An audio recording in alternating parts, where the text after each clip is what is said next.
আজি আমি লৈ আহি গৈছোঁ এগৰাকী টিকলি কইনাৰ মেকআপ টিউটৰিয়েলছ আৰু ইয়াত মই মেকআপ কৰি থাকিম আপোনালোকে নিশ্চয় চাব। লগতে মই মোৰ ক্লাছৰ আপগ্ৰেডবোৰ দিবলৈ বিচাৰিছোঁ। যিহেতু সকলো বিচৰা মতে মই এটা শ্বৰ্ট টাইমৰ ক্লাছ লৈ আহি গৈছোঁ। বহুতে বিচাৰে যে নিজকে আপগ্ৰেড কৰিব বাট এটা শ্বৰ্ট টাইমত। তো সেই শ্বৰ্ট টাইমটো হৈছে 8 ডেইজ। 8 ডেইজৰ এটা মেকআপ মাষ্টাৰ ক্লাছ লৈ আহি গৈছোঁ, যোনটো 15 ডিচেম্বৰৰ পৰা হ'বগৈ আছে। আৰু এই ক্লাছটোত স্পেচিয়েলি মই শিকাম যে drag proof makeup, waterproof makeup, sweat proof makeup আৰু টিয়াৰ প্ৰুফ মেকআপ। আৰু বহুতে কয় যে এনেকুৱা টাইপৰ মেকআপ হ'ব নোৱাৰে। মই ক'ম নিশ্চয় হ'ব পাৰে। কিছুমান প্ৰডাক্ট আৰু কিছুমান টেকনিক আমি ইউজ কৰিলে ড্ৰেগ প্ৰুফ মেকআপ কৰিব পাৰোঁ। তো ইয়াত টেকনিকবোৰ আৰু প্ৰডাক্টবোৰ কি হ'ব গোটেইখিনি আমি ক্লাছত কভাৰ কৰিম। আৰু লগতে এয়াৰ ব্ৰাছ মেকআপ প্ৰডাক্ট নলেজৰ লগত থাকিব। আৰু এটা কথা যে ডিউই লুক গ্লাছ ফিনিছ মেকআপো থাকিব। কিছুমানে ভাবে যে গ্লাছ ফিনিছ মেকআপটো হাইলাইটাৰ দি পেলাই চমচম কৰাটোকে গ্লাছ ফিনিছ বুলি কোৱা হয়, বাট এইটো ৰং প্ৰচেছ হয়। গ্লাছ ফিনিছ মেকআপটো আমি কেনেকৈ কৰিব লাগে গোটেইখিনি থিয়ৰী নলেজৰ লগত মই শিকাম। যিহেতু উইণ্টাৰ আহি আছে, উইণ্টাৰত আমাক বহুত ইম্পৰ্টেণ্ট লাগে ডিউই লুক এটা। আৰু লগত প্ৰব্লেমেটিক স্কিনত মেকআপ থাকিব, মেচিয়ৰ স্কিনত মেকআপ থাকিব, চেঞ্চিটিভ স্কিনৰ মেকআপ থাকিব, ব্ৰাইডেল লুক থাকিব, হেণ্ডছ অন প্ৰেক্টিচ থাকিব, কালাৰ ৱিল নলেজ থাকিব, প্ৰডাক্ট নলেজ থাকিব, হেয়াৰষ্টাইল থাকিব।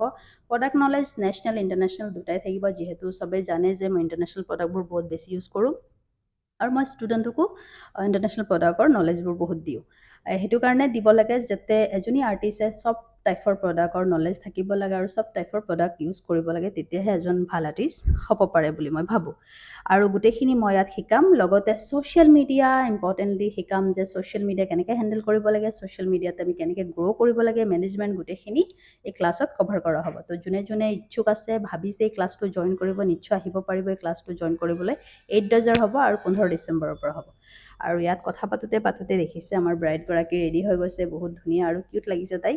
আৰু ইয়াত মই এটা ক্লিপ আপোনালোকক দেখাম যে ইয়াত ব্ৰাইডগৰাকীৰ চুলি বহুত চুটি আছিলে, আৰু এই চুটি চুলিত আমি কি ধৰণৰ খোপা বান্ধিব পাৰোঁ, কেনেকৈ আমি এই চুলিখিনিক মেনেজ কৰিব পাৰোঁ, সেইটোৱে মই ইয়াত বুজাব বিচাৰিছোঁ যে আমি এগৰাকী বেষ্ট মেকআপ আৰ্টিষ্ট তেতিয়া হয় যেতিয়া নেকি আমি চব কণ্ডিশ্যনতে, চব চিচুৱেশ্যনকে যাতে হেণ্ডেল কৰিব পাৰোঁ। মানে যিকোনো কামকে যাতে আমি ভয় নকৰাকৈ ধুনীয়াকৈ লুক এটা দিব পাৰোঁ। তো ইয়াত আমাৰ কইনাগৰাকী কেনেকুৱা লাগিছে আপোনালোকে নিশ্চয় জনাব। ইমান চুটি চুলিত আমি খোপা এটা ৰেডি কৰিছোঁ। আপোনালোকে আমাৰ কইনাজনী কেনেকৈ পাইছে নিশ্চয় কমেণ্টত জনাব। আৰু যোনে যোনে মোৰ এই ক্লাছটো কৰিব বিচাৰিছে, আপগ্ৰেড কৰিব বিচাৰিছে নিজকে, বহুতে 6 মান্থৰ বা 1 মান্থ 15 দিনৰ ক্লাছ কৰিব নোৱাৰে, নিশ্চয় আপোনালোকে এই ক্লাছটো জইন কৰিব পাৰিব। তলত দিয়া নম্বৰত যোগাযোগ কৰি আপোনালোকে এই ক্লাছটো জইন কৰিব পাৰিব। Thank U.